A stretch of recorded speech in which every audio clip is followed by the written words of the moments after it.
Bien, on va immédiatement donner un coup de chapeau au travail exceptionnel de Nathalie Schran-Guillermin, notre ambassadrice du Made in France, et pas seulement. Écoute, là où je vous emmène, on fabrique des chapeaux depuis 1830.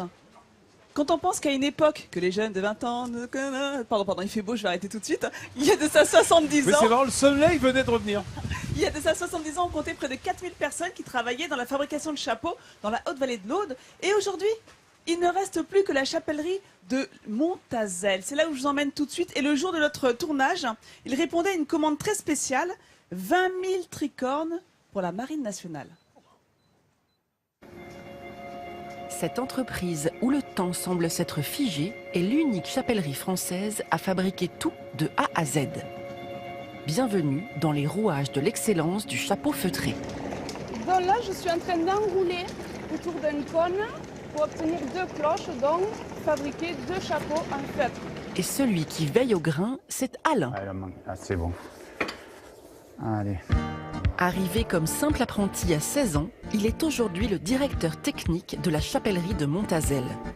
Et en ce moment, ce qui occupe tout son temps, c'est une commande très particulière, la fabrication des chapeaux de la Marine nationale. Et pour cela, il faut un bon coup de main. Là, on met la ficelle pour faire le bridé, pour tenir en forme le chapeau. Donc. Ce geste, Alain, comme ses 9 collègues, va devoir le refaire de nombreuses fois pour honorer cette commande de 20 000 tricornes. Tous seront vérifiés avec une attention toute particulière pour ce client très spécial. Il ne faut pas qu'il y ait de défauts, c'est-à-dire des plis, des épaisseurs. En teinture, il faut que ce soit uni. Et ensuite, il faut que la circonférence corresponde bien au cahier de charge. Il faut que tout soit parfait. La perfection. Voilà ce qu'Alain veut. Car travailler pour l'armée, c'est travailler pour l'image de la France. Quand on les voit défiler le 14 juillet, on se dit ça, ce sont des chapeaux qui viennent de la Haute-Vallée, de la chapellerie. Et c'est vrai que c'est une fierté quand même. Ça nous fait plaisir de voir que nos chapeaux sont portés, quoi. Face à cette commande exceptionnelle, Alain se remémore ses débuts. La chapellerie a pris une telle place dans sa vie qu'il ne considère plus son activité comme un simple métier, mais comme une véritable passion. Au début, c'était un travail comme un autre, mais au fil du temps, c'est vrai qu'il y a eu l'amour du métier, quoi, parce que c'est tout un savoir-faire.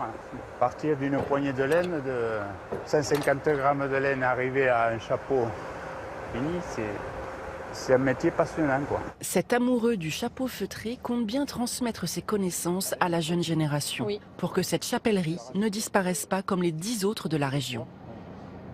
Non, c'est à 115 ans et un petit peu plus. Voilà. Ce savoir-faire, il faut essayer de le conserver.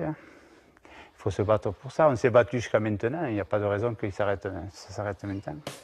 C'est grâce à des passionnés comme Alain que ce savoir-faire, véritable patrimoine français, continue de perdurer, permettant ainsi au drapeau tricolore de rayonner face à la pression de la mondialisation.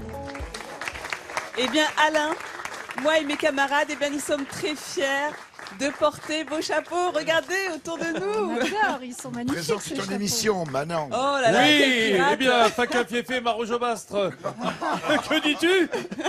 Non mais quand on Effectivement. pense que c'est la dernière chapellerie en France capable de maîtriser tout le processus de fabrication, de la laine jusqu'à la fabrication du chapeau. Vous avez vu, c'est magnifique, c'est 70% L'art du feutre, de en fait, travail hein. manuel. Là, alors, Du rappelons, feutrage. le feutre, bah, c'est tout simplement de la laine qui a été cardée, dont on a étiré les fils et après chauffé à haute température pour que les fils s'enchevêtrent. Alors pour faire simple, vous prenez un pull en laine, vous le mettez dans une machine à laver à très haute température, il feutre. On voit très bien Voilà. si ça Et là, ça parle à tout le monde. Regarde Magid Cherfi, On a un comme il est chapeau. beau. On dirait Ah non, un mais- personnage de Stevenson. On dirait- C'est l'île au trésor là qui Mais vient de c'est faire ça, son Magie des apparition. Caraïbes. Mais Et quand on- dis-moi dis-moi. Nathalie, juste parce que c'est vrai que ce serait dommage que ce savoir-faire se perde. Est-ce qu'ils forment des jeunes? Est-ce qu'il y aura une relève assurée? Alors pour l'instant, il y en a des jeunes qui sont passionnés, ils les forment effectivement sur place, il y a des archives, il y a un vrai patrimoine effectivement à préserver, tu as raison de le dire. Et regardez par exemple ça, oh là là, les capelines, ça j'adore, c'est magnifique. Alors il suffit d'avoir, vous pouvez être habillé, fagoté comme l'as de pique, vous avez une capeline, c'est parfait. C'est pas notre Le genre, tour est hein. joué.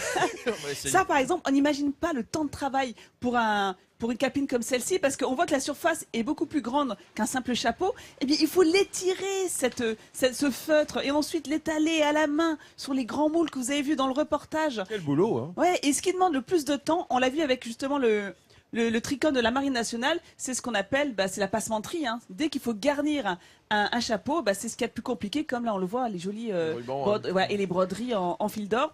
Et Jean-Seb, je dois dire que tu es magnifique avec ce chapeau du malade imaginaire. Diafoirus. Je sais, Diafoirus n'est point mort. Alors pour clouter, je voudrais quand même dire qu'il travaille avec des grands noms de la mode, Balenciaga, Lanvin, la Maison Michel, et en ce moment, il travaille pour la marque japonaise qui rencontre un franc succès comme des garçons.